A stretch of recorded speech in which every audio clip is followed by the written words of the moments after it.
You watch him from a calm distance. Late 30s, familiar lines around his eyes. A body once eager that now moves with a careful economy. He blames late nights, missed workouts, another bottle of supplements on the shelf.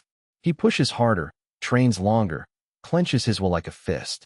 The result is always the same: short-lived spikes of hope followed by a deeper, quieter frustration. The narrator knows what he has not yet admitted. The body is not failing him. It is answering a story he has been telling it. From above, the pattern is simple and deliberate. An organism built for risk, direction, and expressive action learns from the life it lives. When days are soft and neutral, when impulses are endlessly contained and choices feel meaningless, the body adapts. Energy is conserved. Hormonal signals settle into a new baseline. This is not judgment. It is efficient biology responding to context. A steady, counsel-like voice steps in, not to reproach but to translate. Those symptoms, low drive, fatigue, lowered libido, are signals, not sentences. They point to behavioral habits, to routines that have reshaped more than time. They have reshaped identity. The task is not to force the body back with brute force, but to decode the life that taught it to step down.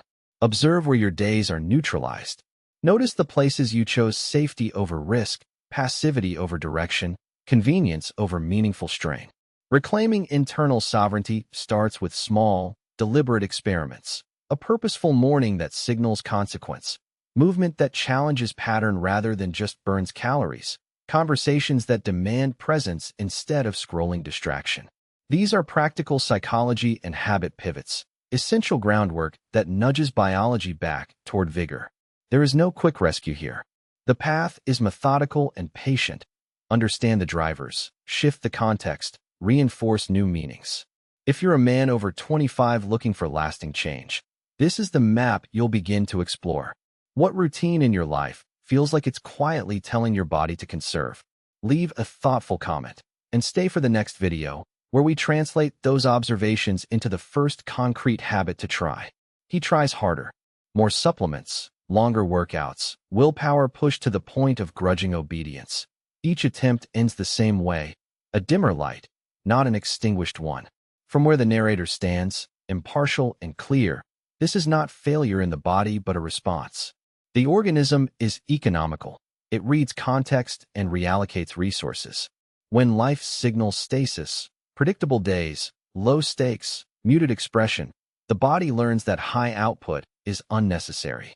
Testosterone and vitality are not moral rewards. They are calibrated responses to the demands and meaning of your life. This understanding changes everything. Symptoms: low drive, fog, lost ambition, stop being evidence that you're broken and start being maps. They point to the life that produced them. Routines that minimize risk, a climate of containment, work that drains instead of creating, social circles that allow numbness.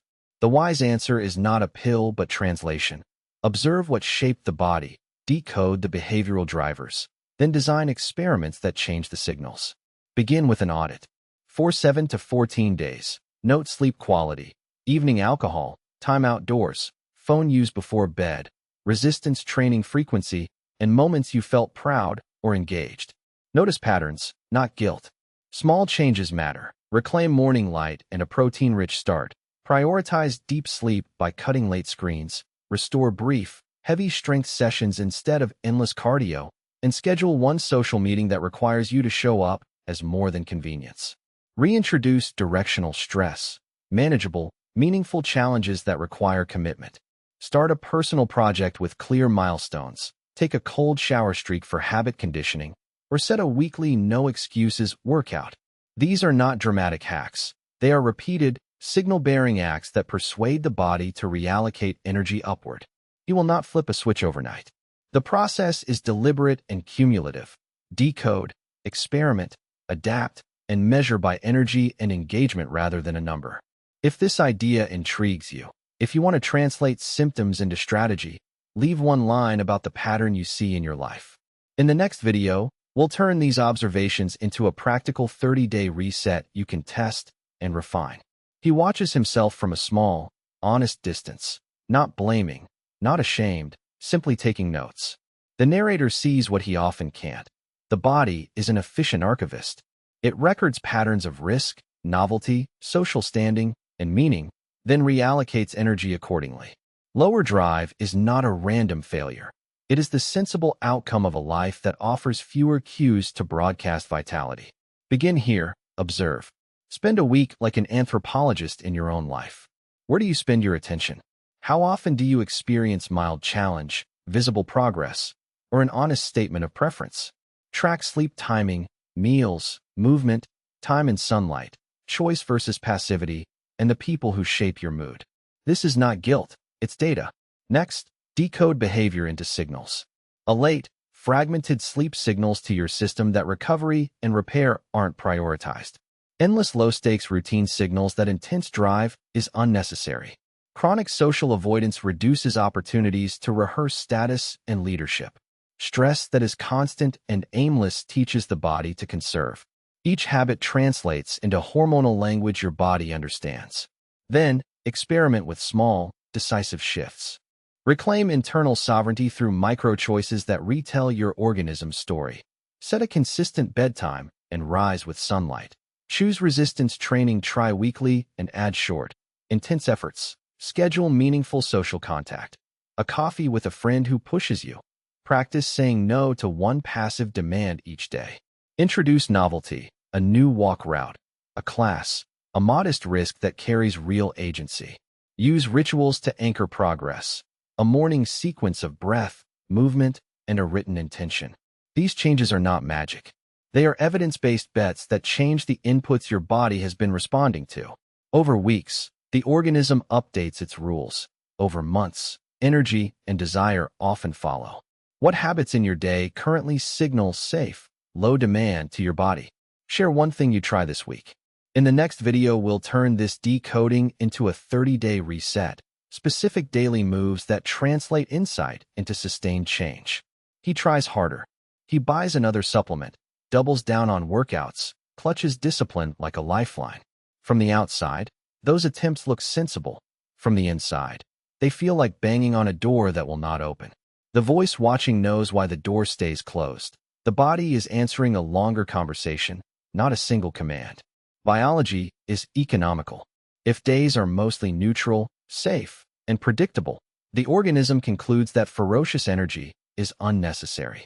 Testosterone, stamina, and drive recalibrate to match demand. This is not failure or moral weakness. It is efficient adaptation. The man in his late 30s hasn't been cursed. He has been taught. The lesson arrived slowly. Low challenge, low risk, few expressive outlets, compressed identity. Each small surrender rearranged the body's priorities.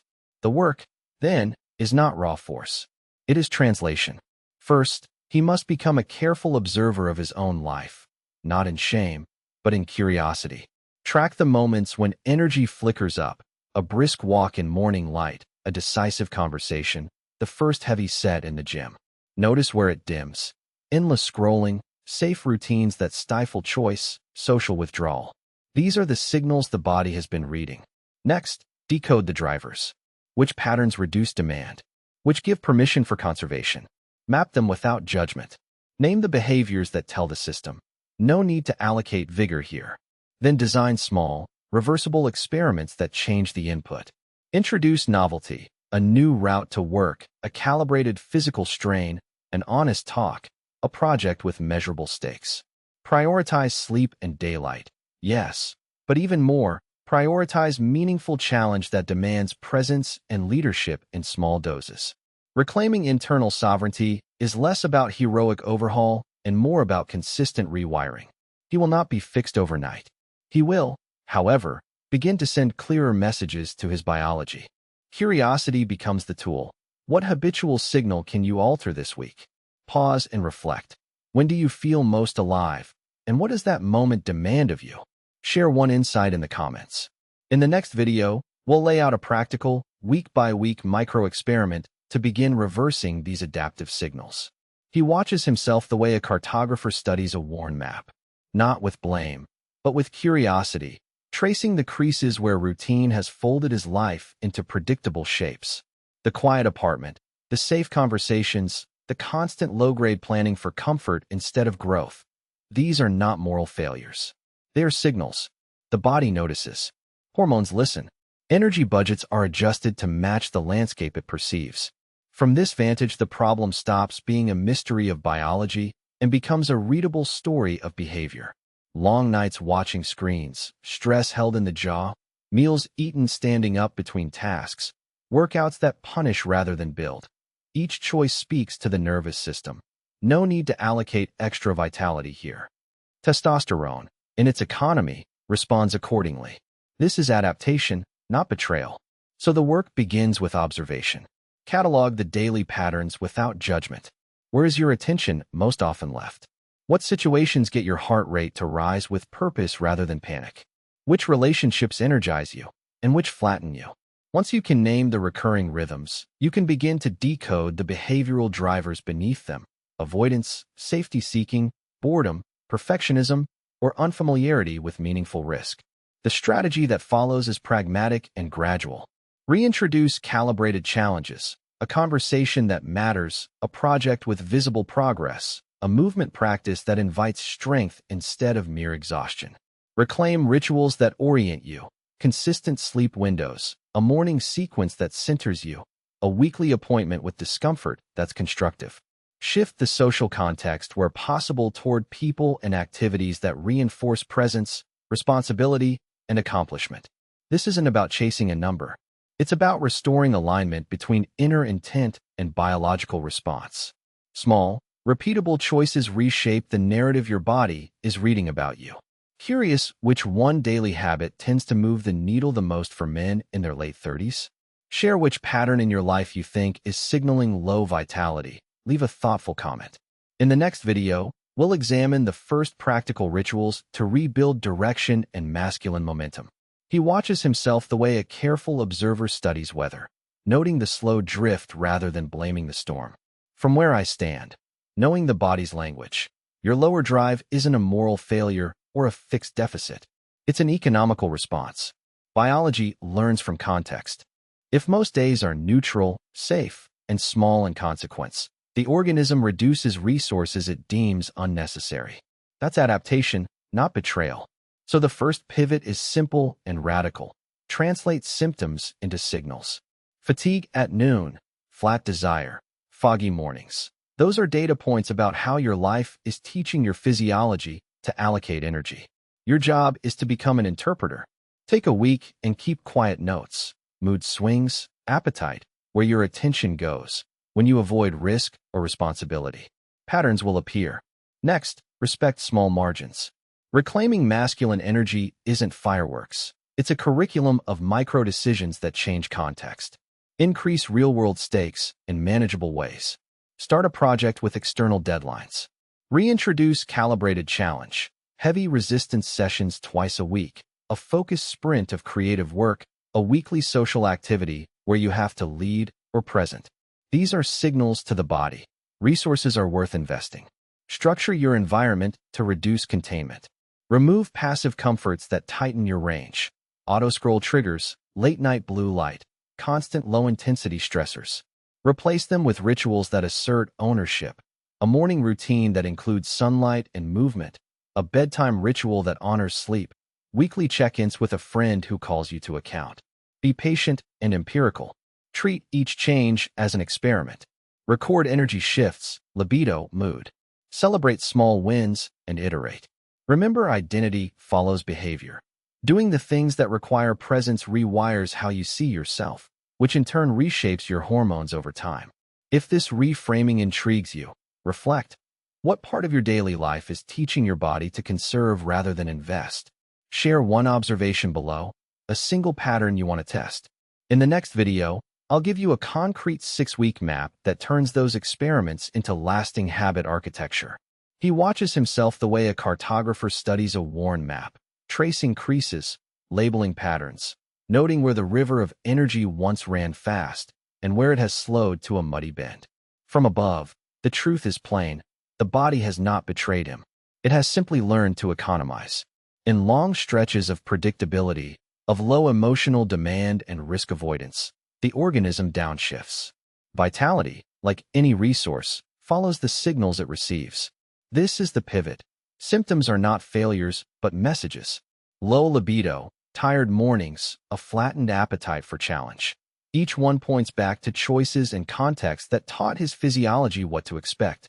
The omniscient view lets us see how accents of life, chronic late-night screens, emotionally neutral relationships, a desk-bound commute, accumulate into a steady instruction to conserve. There is no moral judgment in that adaptation, only efficiency.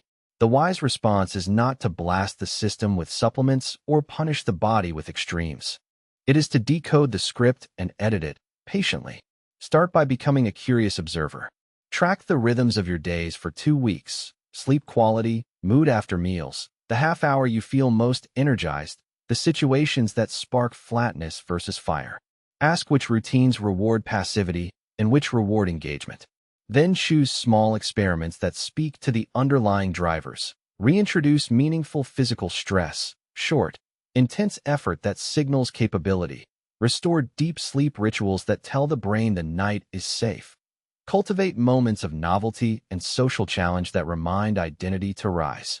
Each change is a sentence rewritten in your body's story. This path is gradual. It asks for intention and small, repeated proofs. A cooler shower, a reclaimed morning without screens, a conversation that matters. Over months, these edits translate into a different internal economy. Not miracle cures, but structural shifts that favor sustained masculine energy. Curious which single habit most consistently nudges the body back toward higher drive?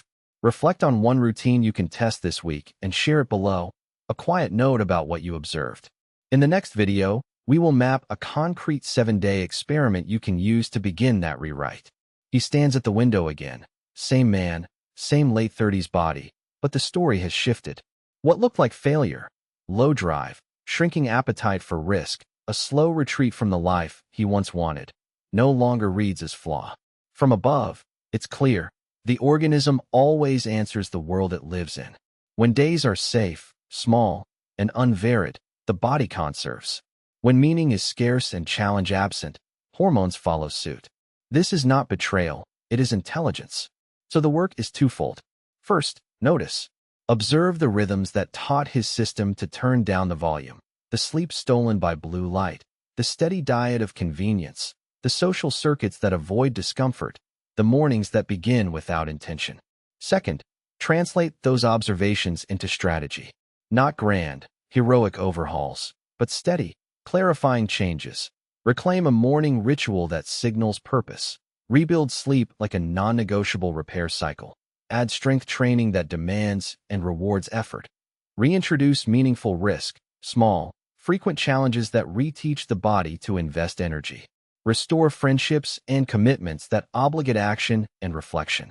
These are psychological acts that remap biology over weeks and months. This journey doesn't promise instant reclamation. Biology is patient.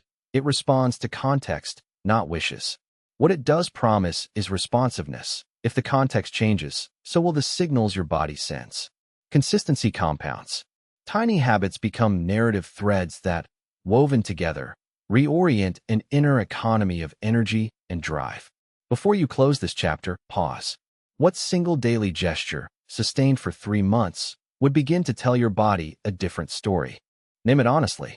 Put it in the comments, one sentence.